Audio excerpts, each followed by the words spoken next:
Gujarat ફર્સ્ટનું buzzer વાગી ચૂક્યું છે। બ્રેકિંગ ન્યૂઝ મળી રહ્યા છે। મહેસાણામાં ધારાસભ્ય મુકેશભાઈ પટેલે મતદાન કર્યું હતું। એમએલએ મુકેશભાઈ પટેલ વૃદ્ધ માતા સાથે બૂથ પર પહોંચ્યા હતા। માતૃશક્તિને સાથે રાખીને લોકશાહીના પર્વને ઉજવ્યું હતું। એસડી શુક્લ કન્યા વિદ્યાલય ખાતે મતદાન કરવા માટે પહોંચ્યા હતા। ગરમીથી બચવા વહેલી સવારે મતદાન કરવા જનતાને અનુરોધ પણ કર્યો હતો। ત્યારે પોતાની માતાની સાથે એમએલએ મુકેશભાઈ પટેલ પહોંચ્યા હતા બૂથ પર। માતૃશક્તિને સાથે રાખીને આ લોકશાહીના પર્વને ઉજવ્યું હતું। એસડી શુક્લ કન્યા વિદ્યાલય ખાતે મતદાન કરવા પહોંચ્યા હતા।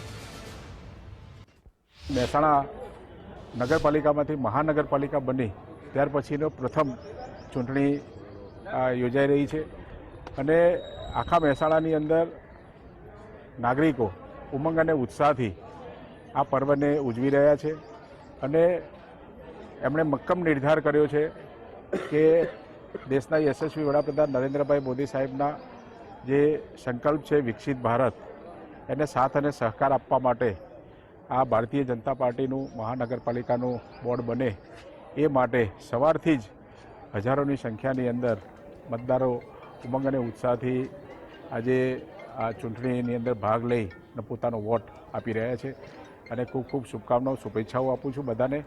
અને આ ગરમીના વાતાવરણની અંદર પણ સૌ નાગરિકો મત માટે પોતાના ઘરમાંથી બહાર નીકળી અને આ લોકશાહીના પર્વની અંદર ભાગ લે એવી હું સૌને વિનંતી કરું છું।